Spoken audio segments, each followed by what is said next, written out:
سورہ ابراہیم بھی مکی صورت ہے اور اس کا موضوع بھی اسلام کے بنیادی عقائد، جو بنیادی عقائد ہیں توحید، رسالت اور آخرت، اس کا اثبات ہے۔ اور چونکہ مشرکین کے عرب حضرت ابراہیم علیہ السلام کو مانتے تھے اور اللہ پاک وہ اپنے آپ کو ابراہیمی کہتے تھے، اللہ پاک نے ان کی جو تھوڑا سا حصہ ہے ان کی زندگی کا وہ بھی بتایا ہے، اور اس میں ابراہیم علیہ السلام کی وہ دعا ذکر کی ہے جو کہ ہم نماز میں بھی پڑھتے ہیں۔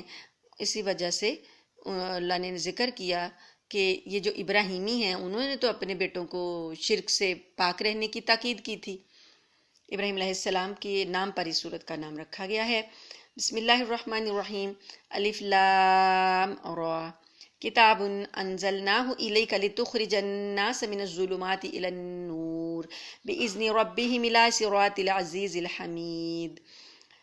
الف لام را، اے پیغمبر یہ ایک کتاب ہے جو ہم نے تم پر نازل کی ہے تاکہ تم لوگوں کو ان کے پروردگار کے حکم سے اندھیروں سے نکال کر روشنی میں لے آؤ، یعنی اس ذات کے راستے کی طرف جس کا اقتدار سب پر غالب ہے اور جو ہر تعریف کا مستحق ہے۔ کتاب کے نازل کرنے کا مقصد اللہ پاک نے ہدایت کا راستہ دکھانا ہے۔ ہدایت سے پہلے کیا تھی؟ گمراہی تھی، ظلمات تھیں، جہالت تھی۔ اب یہ نور آ گیا تو اس نور پر ایمان لائیں اور اس نور کی روشنی میں ہدایت کو حاصل کریں اور گمراہی سے باہر نکل آئیں۔ اللہ پاک نے کتاب کو نازل کرنے کا یہ مقصد بتایا۔ تو یہ کتاب ہدایت ہے جو کہ بار بار اللہ پاک نے ذکر کیا، بلکہ اپنا پہلا خطاب جو سورہ بقرہ کا جو آغاز ہے اس میں بھی اللہ پاک نے کیا کہا؟ ذالک الکتاب لا ریب فیہ ھدی للمتقین، ہدایت دیتی ہے یہ پرہیزگاروں کو۔ تو اس کتاب کا کام جو ہے ہدایت دینا ہے، تو ہم نے اس سے ہدایت ہی کا کام لینا ہے۔ تو اس سے جب ہم ہدایت نہیں لیں گے تو ہم اس نور میں نہیں آ سکتے جو نور اللہ پاک نے نازل کیا۔ تو یہاں پر اللہ پاک فرماتے ہیں اللہ پاک نے اپنے حکم سے سیدھا راستہ بتا دیا ہے، اور وہ اللہ جو ہے غالب ہے، تعریف کیا گیا ہے۔ اللہ وہ ذات ہے کہ اس کے لیے جو کچھ آسمانوں میں ہے سب کچھ اسی کا ہے، جو کچھ زمین میں ہے وہ بھی سب کچھ اسی کا ہے، اور بربادی ہے، افسوس ہے کافروں کے لیے جو کیونکہ انہیں سخت عذاب آنے والا ہے۔ الذین یستحبون الحیات الدنیا، کیوں آنے والا ہے؟ کہ یہ آخرت کے مقابلے میں دنیا کی زندگی کو پسند کرتے ہیں اور دوسروں کو اللہ کی راہ پر آنے سے روکتے ہیں اور اس میں ٹیڑھ تلاش کرتے رہتے ہیں، وہ پرلے درجے کی گمراہی میں مبتلا ہیں۔ ہوتے ہیں نا کچھ لوگ جو ہر بات میں مین میخ نکالتے ہیں، ٹیڑھ پن تلاش کرتے ہیں، کجی دوڑ نکالتے ہیں، جو بھی بات ہوتی ہے اس میں سے ٹیڑھے میڑے رستے نکال کے، طرح طرح کے شکوک و شبہات نکال کے اور لوگوں کو بھی روکتے ہیں۔ اور اگر کوئی نکتہ انہیں مل جائے جو ان کے باطل نظریات سے میچ ہوتا ہو تو وہ تو اسی کو بنیاد بنا کر غالب آنے کی کوشش کرتے ہیں، لوگوں کو روکتے ہیں ہدایت پہ آنے سے۔ تو اللہ پاک نے فرمایا ان پر عذاب یقیناً آنے ہی والا ہے۔ آیت نمبر 4 میں اللہ پاک فرماتے ہیں وَمَا أَرْسَلْنَا مِن رَّسُولٍ إِلَّا بِاللِّسَانِ قَوْمِهِ لِيُبَيِّنَ لَهُمْ، اور ہم نے جب بھی کوئی رسول بھیجا خود اس کی قوم کی زبان میں بھیجا تاکہ وہ ان کے سامنے حق کو اچھی طرح واضح کر سکے۔ کفار مکہ کا ایک اعتراض یہ بھی تھا کہ قرآن پاک عربی زبان میں کیوں اتارا گیا؟ اگر یہ کسی ایسی زبان میں ہوتا جو حضرت صلی اللہ علیہ وسلم نہیں جانتے تو ہم سمجھتے یہ معجزہ ہے۔ کتنا الٹا سوچ رہے ہیں کہ اور زبان ہوتی تو ہم کہتے یہ تو عربی جانتے ہیں تو یہ معجزہ کیسے ہوا؟ ان کی اپنی زبان ہے، انہوں نے خود ہی بنا لیا ہوگا۔ تو اللہ فرماتے ہیں کہ ہم نے ہر رسول کو اسی کی زبان میں بھیجا، جس قوم میں بھیجا وہ انہی کی بولی بولتے تھے۔ کیوں؟ تاکہ وہ سمجھ سکیں، لِنُبَيِّنَ لَهُمْ، تاکہ بات ان پر واضح ہو سکے۔ پھر انہوں نے یہ کہنا تھا یہ تو کوئی اور زبان ہے، ہم اسے کیسے سمجھیں؟ یعنی یہ لوگ کسی طریقے سے بھی ہدایت پر نہیں آتے اور طرح طرح کی اس میں باتیں نکالتے ہیں۔ اللہ فرماتے ہیں فَيُضِلُّ اللَّهُ مَن يَشَاءُ وَيَهْدِي مَن يَشَاءُ، تو پھر ان کی باتوں کی وجہ سے اللہ پاک جس کو چاہتا ہے گمراہ کر دیتا ہے، جس کو چاہتا ہے ہدایت دیتا ہے۔ وَهُوَ الْعَزِيزُ الْحَكِيمُ، وہ بہت غالب حکمت والا ہے۔ اور ہم نے موسیٰ کو اپنی نشانیاں دے کر بھیجا کہ اپنی قوم کو اندھیروں سے نکال کر روشنی میں لاؤ، اور مختلف لوگوں کو اللہ نے خوشحالی اور بدحالی کے جو دن دکھائے ہیں ان کے حوالے سے انہیں نصیحت کرو۔ حقیقت یہ ہے کہ ہر وہ شخص جو صبر اور شکر کا خوگر ہو اس کے لیے ان واقعات میں بڑی نشانیاں ہیں۔ یہاں پر دو خوبیاں صبر اور شکر یہ اللہ پاک نے بتائیں کہ جو ان کا عادی ہو جائے، تنگی میں صبر کرنا، اور صبر کے بھی میں نے آپ کو معنی سورہ رعد میں بتائے 3-4 معنی چاروں طرف یہ ان سب میں یہ صبر لاگو آتا ہے کہ صبر علی الطاعہ، اطاعت پر صبر کرنا، صبر علی المعصیہ، گناہ پر کنٹرول کر کے اس پر صبر کرنا، اور صبر جو ہے علی المصیبہ، مصیبت آ جائے تو اس پر صبر کرنا. یہ صبر جو ہیں ان کے اپنانے کے ساتھ ساتھ شکر کی کیفیت بھی ساتھ ہی آ جاتی ہے، کیونکہ دو ہی حالتیں ہوتی ہیں انسان پر، یا تو وہ صبر کر رہا ہوتا ہے یا وہ شکر کر رہا ہوتا ہے. اور نبی کریم صلی اللہ علیہ وآلہ وسلم نے ان دونوں کا ذکر اپنی ایک حدیث میں اس طرح فرمایا کہ مومن جو ہوتا ہے اس کے لیے بھلائی ہی بھلائی ہے، کیونکہ دو ہی حالتیں ہوتی ہیں مومن پر، یا وہ صبر کر رہا ہوتا ہے وہ شکر کر رہا ہوتا ہے. اس پر تنگی آتی ہے تو صبر کرتا ہے اور صبر کا بدلہ جنت ہے، اور اگر خوشحالی آتی ہے تو وہ شکر کرتا ہے تو شکر کا بدلہ بھی جنت ہے. تو مومن کی تو کیا ہی اچھی شان ہے کہ وہ دونوں حالتوں میں کامیاب ہی کامیاب ہے. تو اللہ پاک نے یہاں پر دونوں حالتوں کا ذکر کر دیا. اللہ تعالیٰ فرماتے ہیں کہ جو یہ موسیٰ علیہ السلام کے جو واقعات ہیں ان میں بڑی نشانیاں ہیں، اور یہ واقعات کثرت سے قرآن پاک میں سب سے زیادہ جو قصہ بیان ہوا ہے وہ حضرت موسیٰ علیہ السلام کا اور ان کی قوم کا ہی بیان ہوا ہے، بار بار بار بار، کہیں کسی پہلو سے کہیں کسی پہلو سے. تو اللہ پاک فرماتے ہیں کہ اس ایک واقعے میں کثرت سے اتنا بیان کر دیا گیا ہے، اس میں قوم کے لیے بڑی بڑی نشانیاں ہیں. اور وہاں پر اب یہاں پر تھوڑا سا ذکر آیا وَإِذْ قَالَ مُوسَىٰ لِقَوْمِهِ اذْكُرُوا نِعْمَتَ اللَّهِ عَلَيْكُمْ، وہ وقت یاد کرو جب موسیٰ نے اپنی قوم سے کہا تھا کہ اللہ نے تم پر جو انعام کیا ہے اسے یاد رکھو، اسے تمہیں فرعون کے لوگوں سے نجات دی جو تمہیں بدترین تکلیفیں پہنچاتے تھے اور تمہارے بیٹوں کو ذبح کر ڈالتے اور تمہاری عورتوں کو زندہ رکھتے تھے، اور ان تمام واقعات میں تمہارے پروردگار کی طرف سے تمہارا زبردست امتحان تھا. اور وہ وقت بھی جب تمہارے پروردگار نے اعلان فرمایا تھا کہ اگر واقعی تم نے شکر ادا کیا تو میں تمہیں اور زیادہ دوں گا، اور اگر تم نے ناشکری کی تو یقین جانو میرا عذاب بڑا سخت ہے. اور موسیٰ نے کہا تھا اگر تم اور زمین میں بسنے والے تمام لوگ بھی ناشکری کریں تو اللہ کا کوئی نقصان نہیں ہوگا، کیونکہ اللہ بڑا بے نیاز ہے، بذات خود تعریف کے قابل ہے. اے کفار مکہ، کیا تمہیں ان لوگوں کی خبر نہیں پہنچی جو تم سے پہلے گزر چکے ہیں، قوم نوح، قوم عاد، قوم سمود اور ان کے بعد آنے والی قومیں جنہیں اللہ کے سوا کوئی نہیں جانتا. یعنی موسیٰ کی قوم کے لوگ جو یہود ہیں وہ تو مکہ والوں کے آس پاس ارد گرد کہیں نہ کہیں آباد ہیں، اور یہ ان سے ملتے جلتے بھی رہتے تھے اور ان سے نشانیاں بھی پوچھتے رہتے تھے، ان سے پوچھ کر نبی کریم صلی اللہ علیہ وسلم سے سوالات بھی کرتے تھے، اعتراض بھی کرتے تھے.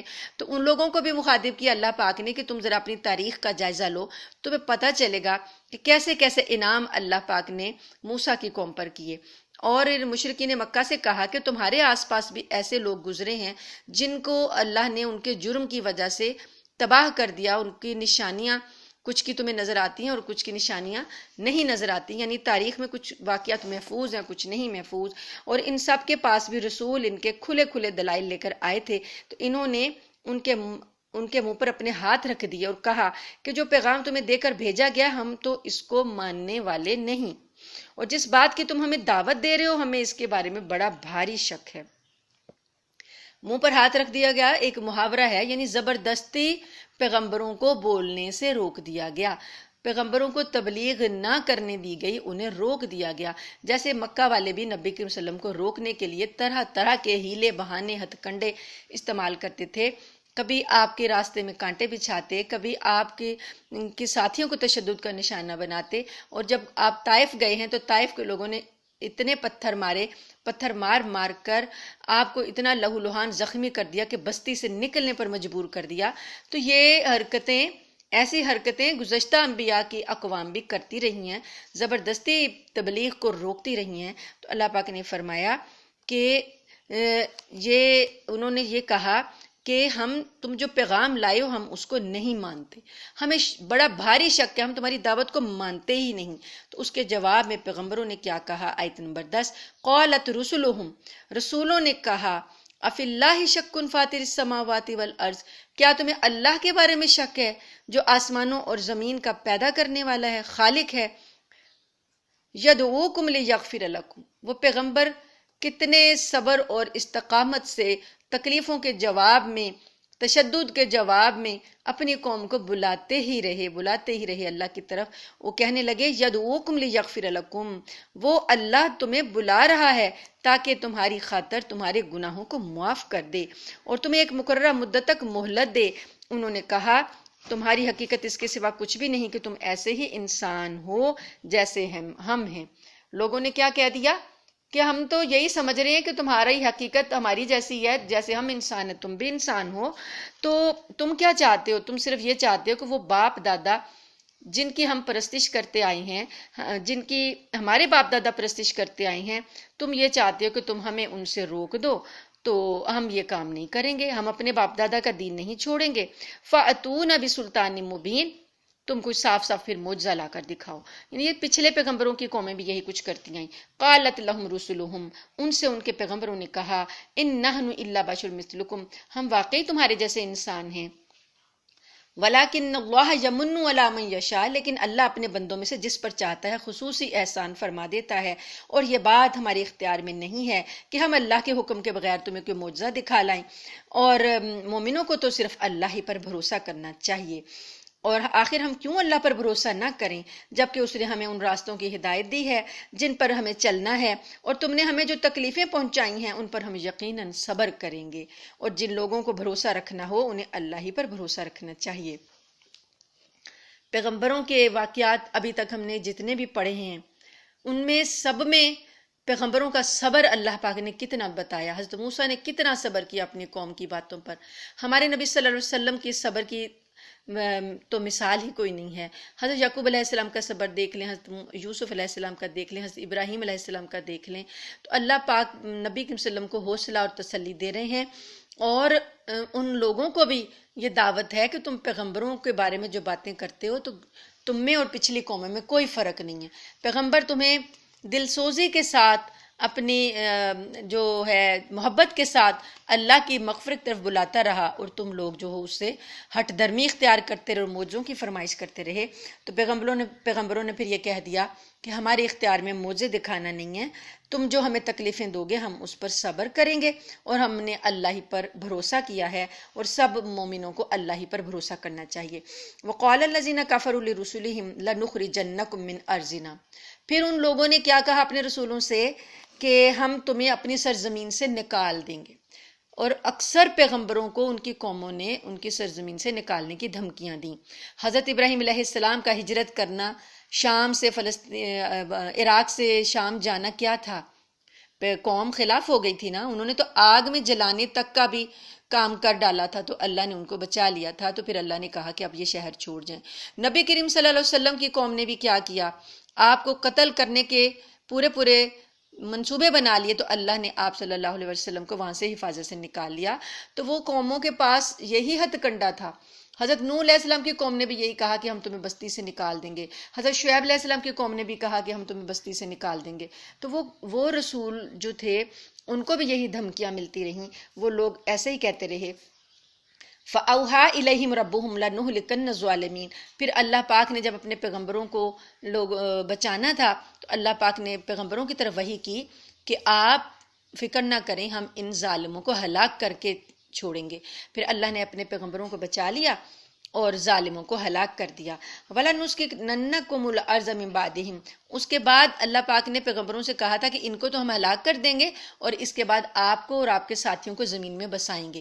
اور ایسا ہی اللہ پاک نے کیا. پیغمبر اور ایمان والے جو تھے بچا لیے جاتے تھے اور باقی بستی ہلاک ہو جاتی تھی، پھر وہ نیک لوگوں کو زمین میں بسایا جاتا تھا.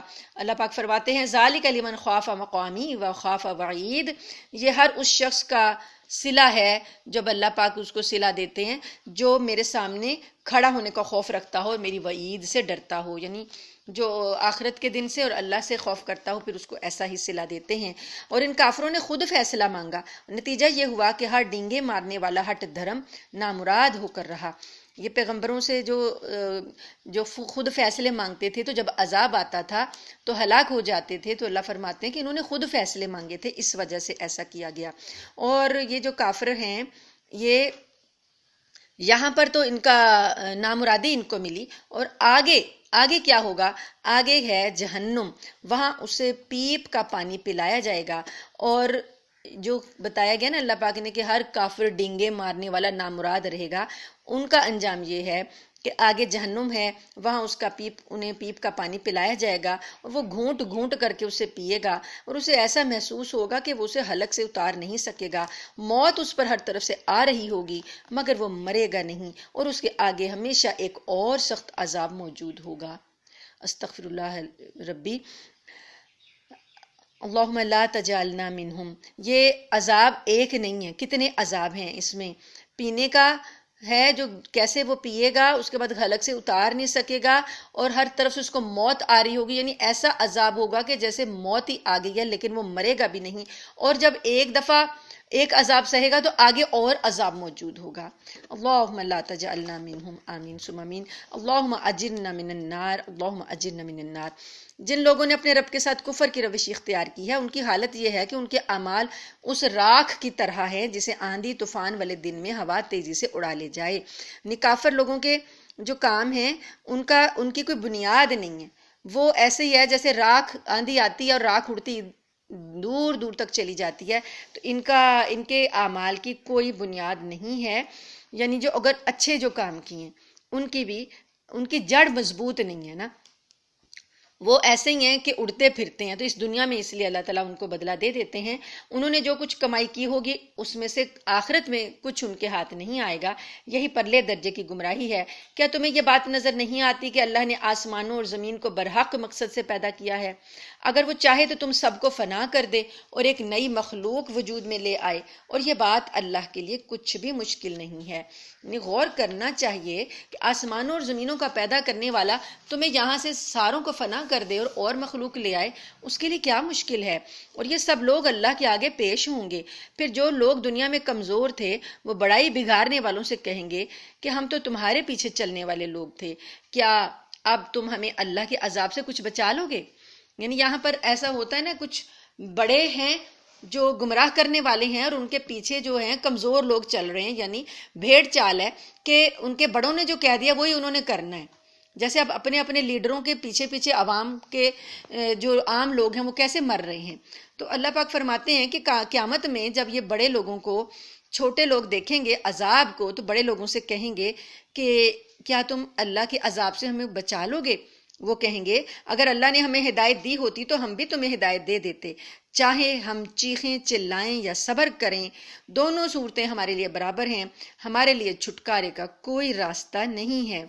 اور جب ہر بات کا فیصلہ ہو جائے گا، شیطان اپنے ماننے والوں سے کہے گا حقیقت یہ ہے کہ اللہ نے تم سے سچا وعدہ کیا تھا اور میں نے تم سے جو وعدہ کیا تھا میں نے اس کی خلاف ورزی کی۔ اب جب عذاب نظر آ رہا ہے تو شیطان بھی جو ہے وہ بھی عذاب کو دیکھ رہا ہے، اور اس کے پیچھے چلنے والے جو ہیں وہ جب دیکھ رہے ہیں کہ اب یہاں پر تو کسی کا کوئی اختیار باقی نہیں رہا، تو شیطان کہہ دے گا اس وقت کہ میں نے جو زمین میں تم سے وعدے دنیا میں کیے تھے میرے وعدے جھوٹے تھے، میں نے خلاف ورزی کی تھی، وعدہ تو اللہ ہی کا سچا ہے، آج مجھے کوئی اختیار حاصل نہیں ہے۔ تو اب لوگ کیا کہیں گے؟ لوگ کہیں گے کہ لوگ اس کو ملامت کریں گے کہ تمہارا برا ہو کہ تم نے ہمیں گمراہ کیا۔ تو اب وہ کہے گا، لوگوں سے کہے گا فلا تلومونی ولوموا انفسکم، وہ کہے گا کہ میں نے تو صرف تم کو دعوت دی تھی، دعوتکم فاستجبتم لی، میں نے تمہیں صرف بلایا تھا، میں نے ایک پکار لگائی تھی، میں نے ایک آواز لگائی تھی، میں نے تمہارا ہاتھ پکڑ کر برائی نہیں کروائی تھی، میں نے بلایا اور تم چلے آئے، تم نے میری دعوت کا جواب دے دیا۔ تو فلا تلومونی، مجھے ملامت نہ کرو آج، ولوموا انفسکم، اپنے آپ کو ملامت کرو، عمل تم نے خود کیے تھے، میں نے تو صرف ایک پکار لگائی تھی۔ تو یہ ہے شیطان کا جال، اور یہ شیطان کی چالیں، مکر اور فریب، وہ صرف ایک خیال دل میں ڈالتا ہے اور ہم اس کے پیچھے چل پڑتے ہیں، وہ وسوسہ ڈالتا ہے اور ہم اس کے پیچھے چل پڑتے ہیں، وہ ہاتھ پکڑ کر برائی کی طرف کھینچ کے نہیں لے کے جاتا، دلوں میں خیالات ڈالتا ہے، ہم چاہیں تو ان وسوسوں سے نجات پا سکتے ہیں، ان سے چھٹکارا پا سکتے ہیں۔ اب قیامت کو وہ مکر جائے گا اور کہے گا اپنے آپ کو ملامت کرو، مجھے ملامت نہ کرو، میں نے پکارا تھا، تم نے جواب دے دیا، نہ لگتے میرے پیچھے، ما انا بمصرخکم وما انتم بمصرخی، نہ میں تمہاری فریاد پر تمہاری مدد کر سکتا ہوں اور نہ تم میری فریاد پر میری مدد کر سکتے ہو۔ انی کفرت بما اشرکتمونی من قبل، تم نے اس سے پہلے مجھے اللہ کا جو شریک مان لیا تھا آج میں اس کا انکار کرتا ہوں۔ تم مجھے شریک مانتے آئے ہو اللہ کا، میں آج ایک انکار کرتا ہوں، یعنی وہ بالکل صاف مکر جائے گا کہ مجھے تم نے جو شریک ماننا تھا وہ غلط تھا۔ ان الظالمین لہم عذاب علیم، بے شک ظالموں کے لیے بڑا ہی دردناک عذاب ہے۔ اللہم لا تجعلنا منہم، آمین۔ وَأُدْخِلَ الَّذِينَ آمَنُوا وَعَمِلُوا الصَّالِحَاتِ جَنَّاتٍ تَجْرِي مِن تَحْتِهَا الْأَنْهَارُ خَالِدِينَ فِيهَا بِإِذْنِ رَبِّهِمْ تَحِيَّتُهُمْ فِيهَا سلام، اور جو لوگ ایمان لائے ہیں اور انہوں نے نیک اعمال کی ہیں، اللہ تعالیٰ انہیں ایسے باغات میں داخل کرے گا جن کے نیچے نہریں بہتی ہوں گی، اپنے پروردگار کے حکم سے وہ ان باغوں میں ہمیشہ رہیں گے، وہ آپس میں ایک دوسرے کا استقبال سلام سے کریں گے۔ پچھلی صورت میں بھی یہی بتایا گیا کہ متقین جب جنتوں میں جائیں گے تو ایک دوسرے کا استقبال سلام سے کریں گے۔ پہلے فرشتے کھڑے ہوں گے جو ان کا استقبال سلام علیکم کہہ کر کریں گے، پھر جنتی بھی ایک دوسرے پر سلامتی بھیجیں گے۔ اللہم اجعلنا منہم، اللہم انا نسألک رضاک والجنہ، اے اللہ آپ ہمیں اپنی جنتوں کا وارث بنا دیجئے، آمین ثم آمین۔ اللہ پاک فرماتے ہیں الم تر کیف ضرب اللہ مثلا کلمۃ طیبۃ کشجرۃ طیبۃ اصلها ثابت وفرعها فی السماء۔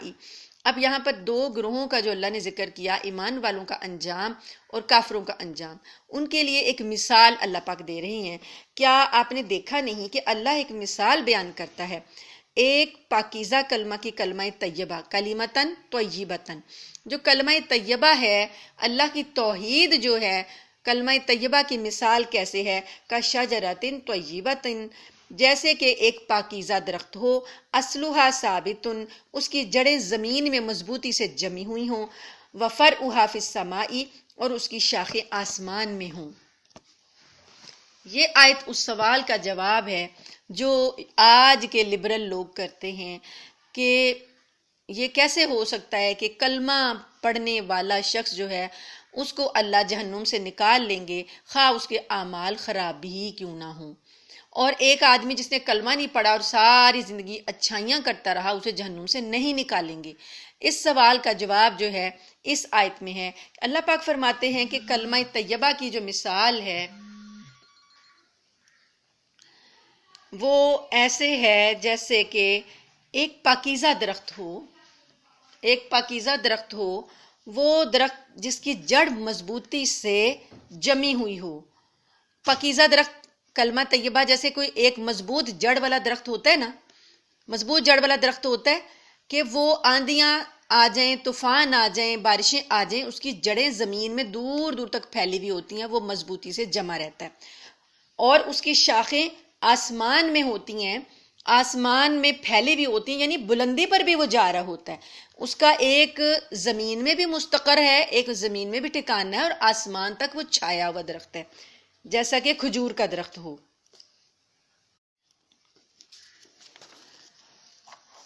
وہ اس درخت کی شان یہ ہے تو اتی اکولہا کل حین باذن ربہا، اپنے رب کے حکم سے وہ ہر آن اپنا پھل دیتا ہے، یعنی یہ سدا بہار درخت ہے، اس پر کبھی خزاں طاری نہیں ہوتی، ہر حال میں پھل دیتا ہے۔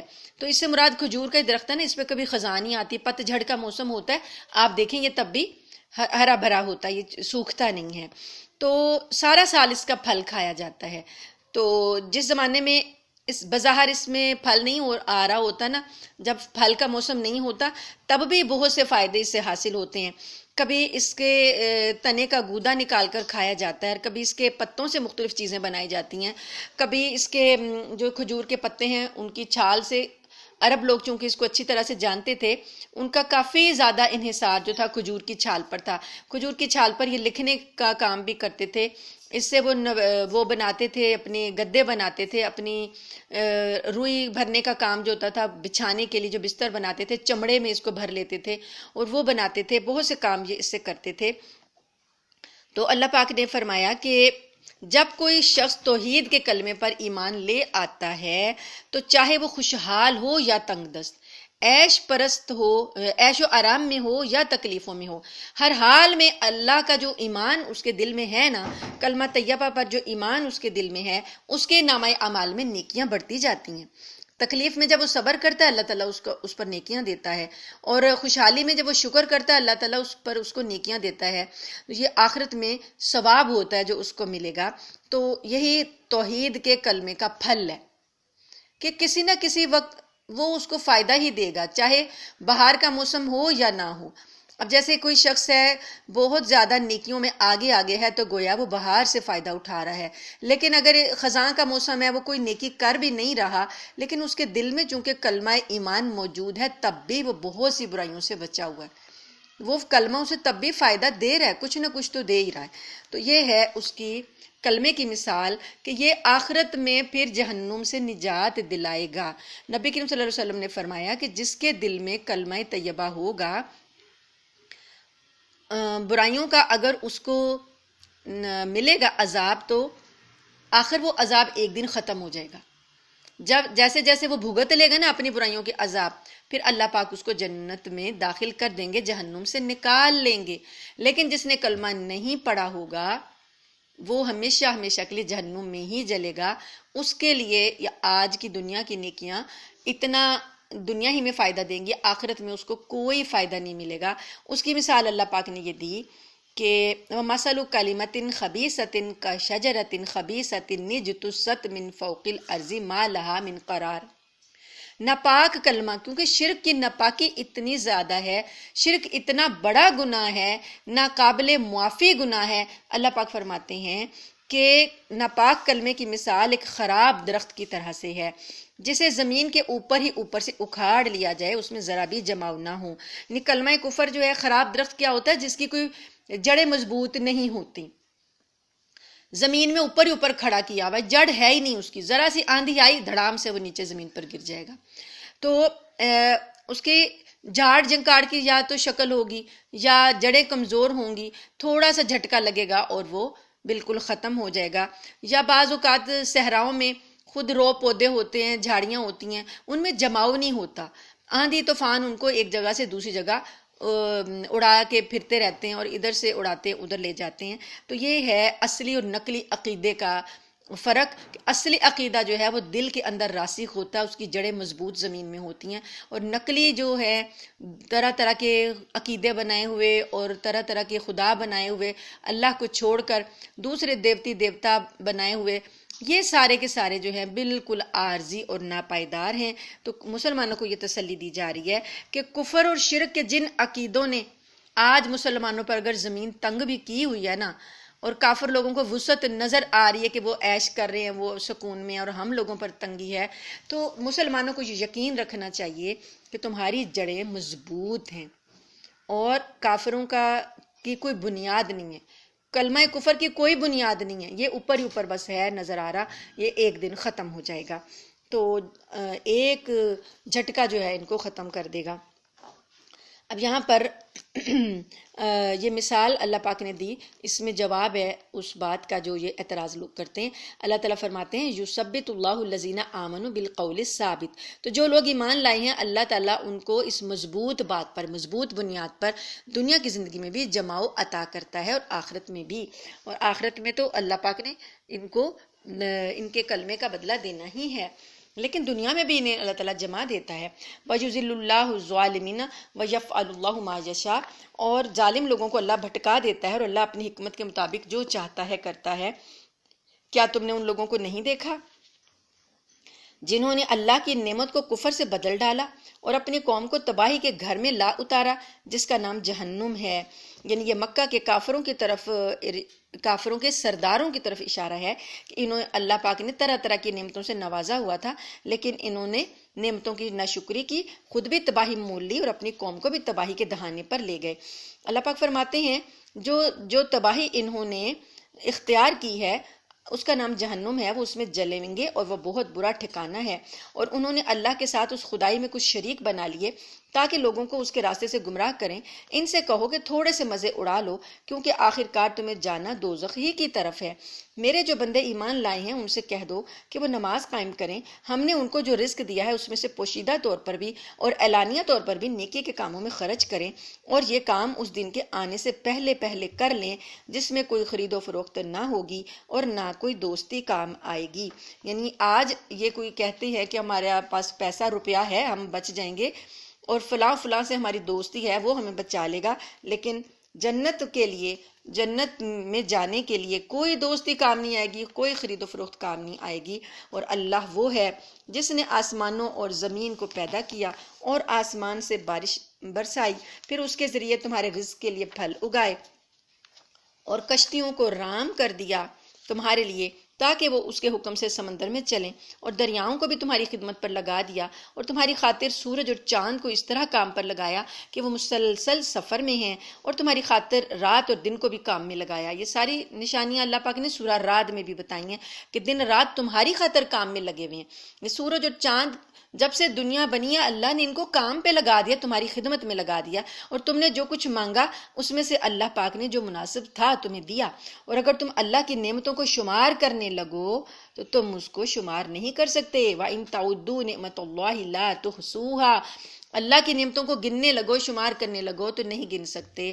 آج کا انسان کہہ سکتا ہے کہ آج تو کمپیوٹرائزڈ دور ہے، ہم آج تو گن سکتے ہیں، کمپیوٹر میں تو اربوں خربوں کی جو ڈیجٹس ہیں وہ اس میں کاؤنٹ کی جا سکتی ہیں، لیکن آج بھی نہیں انسان کر سکتا، کیونکہ وہ کچھ چیزوں کو تو جانتا ہی نہیں ہے۔ کچھ چیزوں کو وہ صرف محسوس کر سکتا ہے، دیکھ نہیں سکتا۔ کچھ چیزیں جو محسوسات ہیں وہ تو اس کے کمپیوٹر میں آ ہی نہیں سکتی۔ اس لیے آج کا اتنا ترقی یافتہ انسان بھی اللہ کی نعمتوں کو شمار نہیں کر سکتا۔ یہ حقیقت ہے کہ انسان بڑا ہی بے انصاف ہے، بڑا ہی ناشکرا ہے۔ اور یاد کرو وہ وقت جب ابراہیم نے اللہ تعالیٰ سے دعا کرتے ہوئے کہا تھا کہ یا رب اس شہر کو پرامن بنا دیجئے۔ سورہ ابراہیم میں اللہ تعالیٰ نے ابراہیم علیہ السلام کی یہ دعا مکہ والوں کو سنائی ہے۔ مکہ والے جو ابراہیمی اپنے آپ کو کہلاتے تھے، اللہ فرماتے ہیں کہ وہ وقت یاد کرو ابراہیم علیہ السلام نے اس شہر کے لیے دعا مانگی تھی کہ اس شہر کو پرامن بنا دیجئے، اور مجھے اور میرے بیٹوں کو اس بات سے بچائیے کہ ہم بتوں کی پرستش کریں۔ اب یہ بتوں کی پوجا کرتے تھے تو اللہ پاک فرماتے ہیں انہوں نے تو یہ دعا کی تھی اپنی اولاد کے لیے بھی کہ ہمیں بچا لیں کہ ہم بتوں کی پوجا سے بچ جائیں۔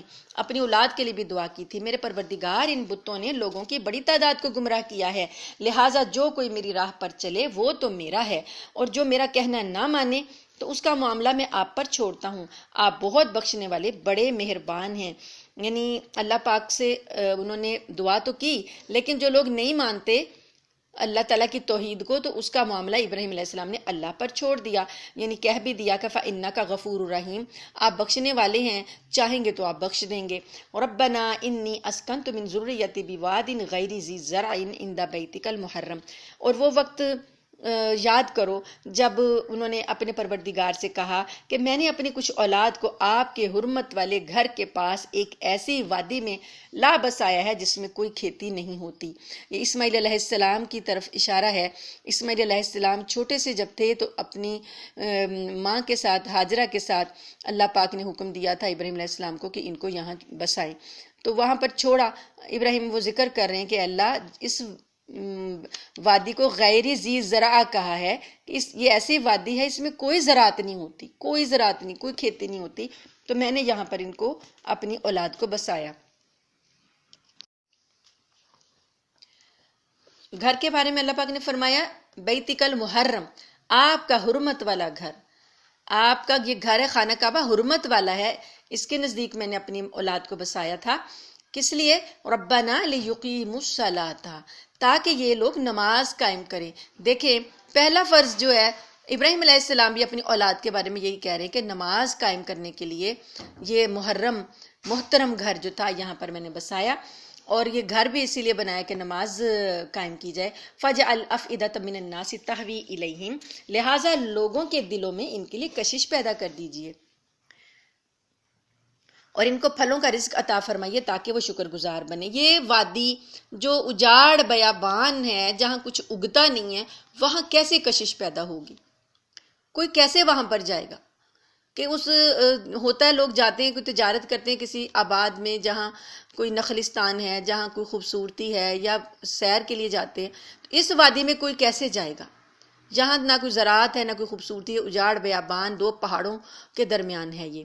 تو نبی ابراہیم علیہ السلام اللہ سے کہہ رہے ہیں کہ اے اللہ، اس میں تیرا گھر بنایا حرمت والا تاکہ لوگوں کا دل اس کی طرف کھنچے.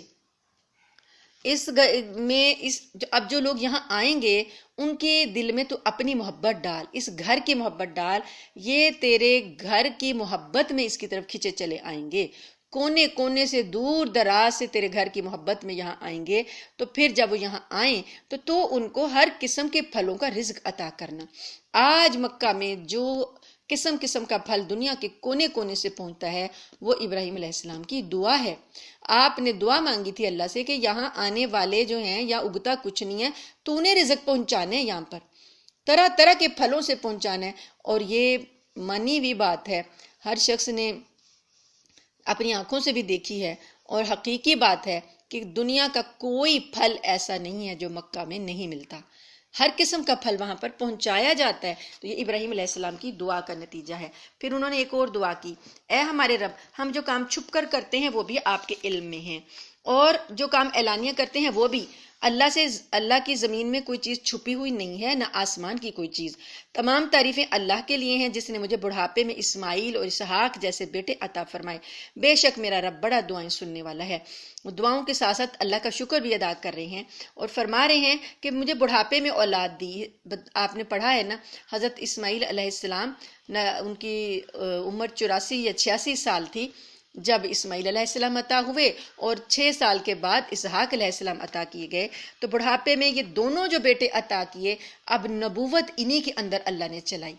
ایسے عظیم الشان یہ رسول ہیں، نبی ہیں، پیغمبر ہیں، ان کی نسلوں میں نبوت اللہ نے رکھ دی. تو وہ اللہ کا شکر ادا کر رہے ہیں. اور اب ایک اور دعا کر رہے ہیں، رب اجعلنی مقیم الصلاۃ ومن ذریتی. یہ دعا جو ہماری نماز کا حصہ ہے، اور اس میں کیا دعا کر رہے ہیں، اے رب مجھے نماز قائم کرنے والا بنا دیجئے اور میری اولاد کو بھی. اس دعا میں ہم اپنے لیے بھی دعا کرتے ہیں کہ ہم نماز کا اینڈ کر رہے ہوتے ہیں تو اللہ سے توفیق مانگ رہے ہوتے ہیں کہ اللہ ہمیں ہمیشہ کے لیے نماز قائم کرنے والا بنا دیں، ہماری اولادوں کو بھی بنا دیں، اور ہماری دعائیں قبول فرمائیں. اے ہمارے رب مجھے بھی بخش دے اور میرے والدین کو بھی بخش دے، اور ان تمام مومنین کو قیامت کے دن بخش دینا.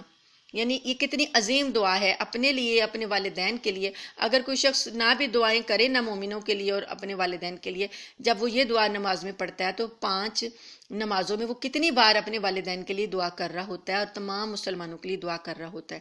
تو یہ ہمیں احساس ہی نہیں ہوتا کہ اللہ پاک نے ہمیں کیسے کیسے اعمال جو ہیں عطا کر دی ہیں کہ خود بخود وہ ان کا صلہ جو ہے، وہ ان کا اجر جو ہے وہ خود بخود کاؤنٹ ہو رہا ہے.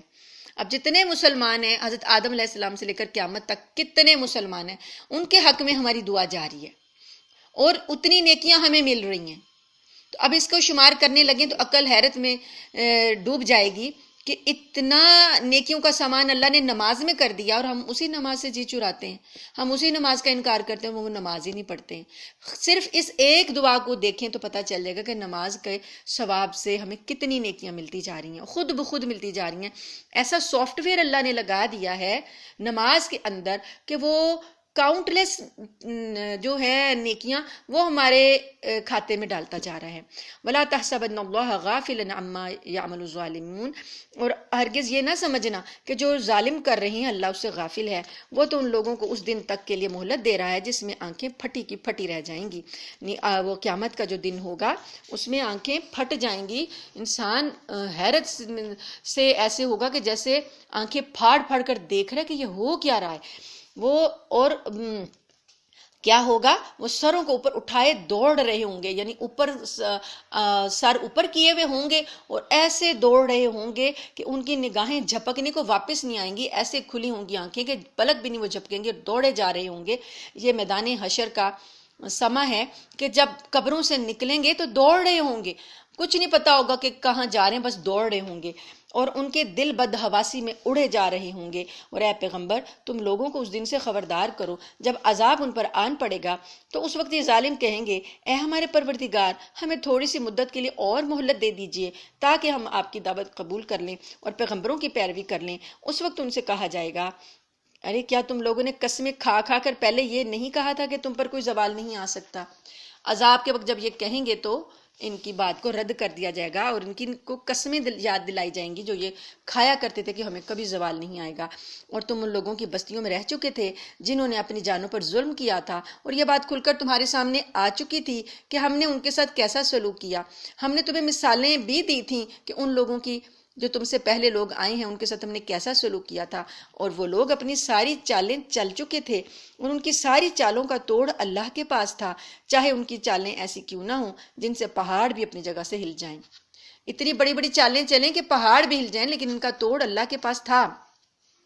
لہٰذا اللہ کے بارے میں ہرگز یہ خیال بھی دل میں نہ لانا کہ اس نے اپنے پیغمبروں سے جو وعدہ کر رکھا ہے وہ اس کی خلاف ورزی کرے گا۔ پیغمبروں کے وعدوں سے اللہ کبھی خلاف ورزی نہیں کرے گا، وہ سچے ہوں گے ہمیشہ۔ یقین رکھو کہ اللہ اپنے اقتدار میں سب پر غالب ہے اور انتقام لینے والا ہے۔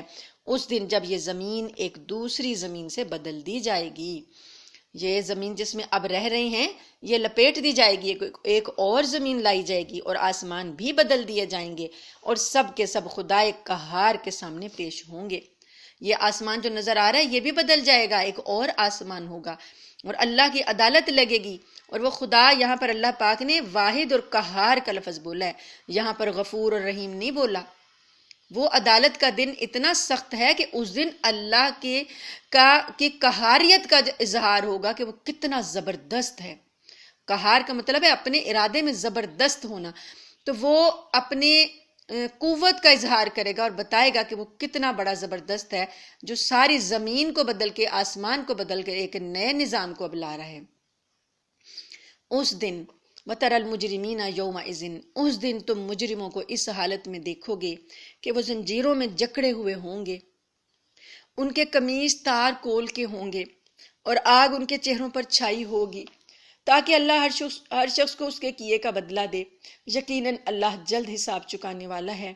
مجرموں کو اللہ پاک نے زنجیروں میں جکڑ دینا ہے، اور حدیث میں آتا ہے کہ 70 گز کی زنجیریں ہوں گی اور فرشتے ان کو کھینچ کر لا رہے ہوں گے، جکڑ کر لا رہے ہوں گے جیسے قیدیوں کو لے کر جایا جاتا ہے، اور وہ ان کے جو لباس ان کو پہنائے ہوں گے تارکول کے، یہ جو سڑکوں کے اوپر تارکول ڈالی جاتی کیسے چپک جاتی ہے، یہ ان کے قمیص ہوں گے کہ ان کے ساتھ یہ آگ کی اور اس کی حدت جو ہے وہ چپکی بھی ہوگی اور آگ ان کے چہروں پر بھی چھائی بھی ہوگی، تو فرشتے ان کو کھینچ رہے ہوں گے ان مجرموں کو۔ یہ اس دن کا حال ہوگا۔ لِيَجْزِيَ اللَّهُ كُلَّ نَفْسٍ مَّا كَسَبَتْ، یہ اس لیے ہوگا تاکہ اللہ تعالیٰ ہر شخص کو اس کے کیے کا بدلہ دے۔ ان اللہ سریع الحساب، یقیناً اللہ حساب چکانے والا ہے۔ اللہم حاسبنا حسابا یسیرا، اللہم حاسبنا حسابا یسیرا، اللہم اجرنا من النار۔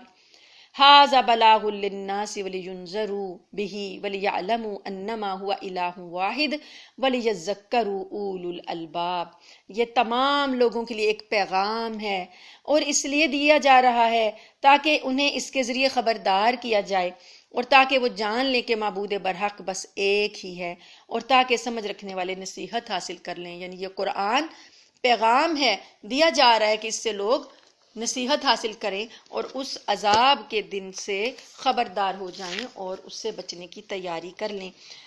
یہاں پر الحمدللہ سورہ ابراہیم ختم ہوئی۔ اللہ پاک سے دعا ہے کہ اللہ تعالی ہمیں ان دونوں سورتوں کی تعلیمات پر عمل کرنے کی توفیق عطا فرمائے۔ وآخر دعوانا ان الحمدللہ رب العالمین۔